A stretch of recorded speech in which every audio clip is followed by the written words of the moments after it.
Well, g'day, this is Michael and we're in respite at the moment. That's why you see that white walls back there. Not as stagnant as hospital, not too bad. Kind of nice to get your own private room and the key to it. So it hasn't been too bad here. Anyway, thought I'd make a couple of quick videos to address some of the shit issues that have contributed to all of us needing to be in here. And some of the things that we're dealing with inside. So the first one I'm going to look at is mental health professionals saying that alters are created by mental health professionals. I think they just want to take the credit for everything, don't they?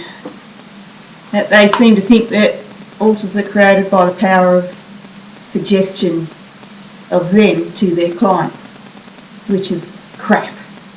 Utter, complete crap. So I'm just going to talk about, I can't talk about every multiple out there because I can only speak for us. So talk a bit about our experience and why we feel that this is crap, or I personally feel it's crap. Okay. So when our host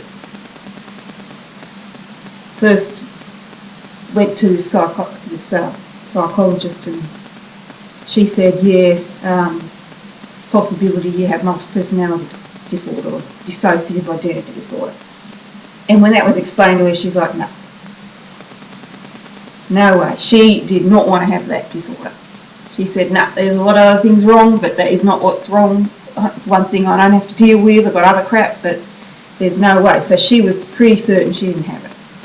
She also was very against the idea of it, hated the idea of having other personalities. So to say that some shrink put this idea into her head and therefore she grasped onto it and started displaying the symptoms is ridiculous, because she'd had to have really wanted that, and she didn't.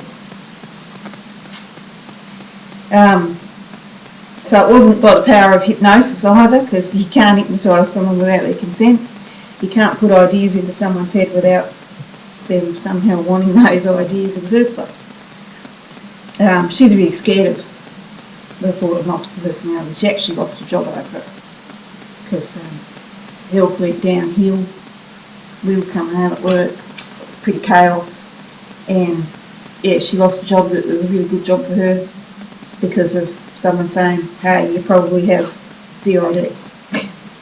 So, I mean, why would she take on a suggestion like that if it was going to be so detrimental to her life in general?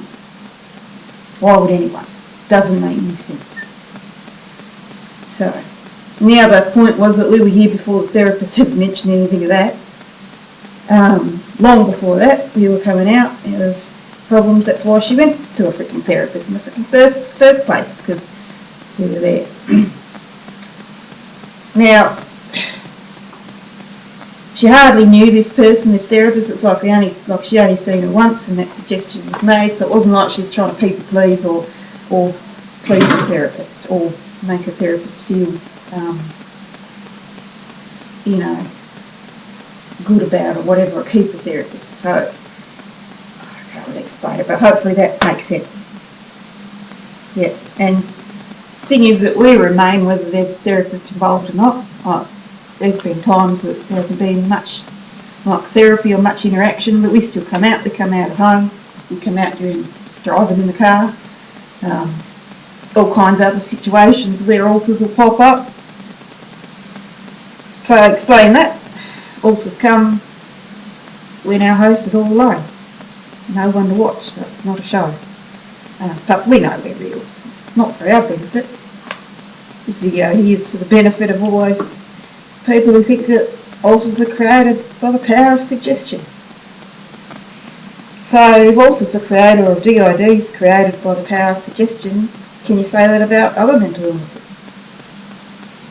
Borderline personality created because some shrink said, hey, you've got borderline personality, and all of a sudden all the symptoms come. Is that how it works? Is that how it works for schizophrenia? Is that how it works for any other mental illness? Because no one says that about any of the others, yet they'll say it about this one, which I personally don't call a mental illness, but it's classified as that. And it's kind of offensive that people say it's created by other therapists. Right, so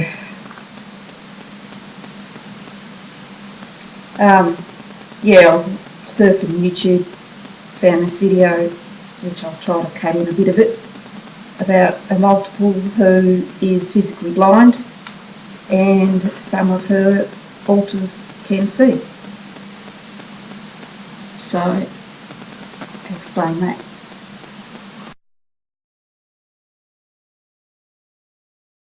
The predominant personality of this interview was actually born Diana 36 years ago, but Margot has taken over as the core personality.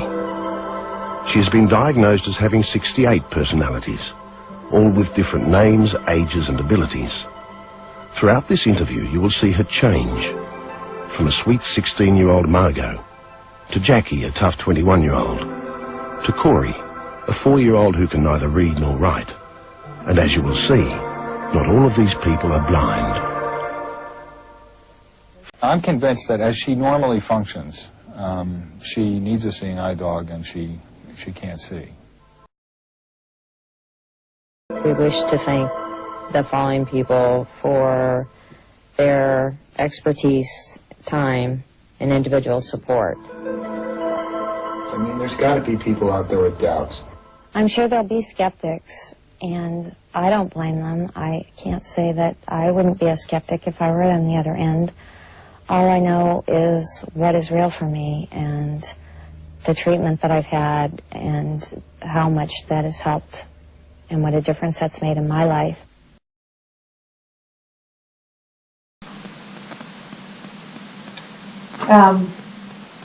With us, because our host has a lot of depression, bipolar, mood disorder, stuff like that, yet I don't have that.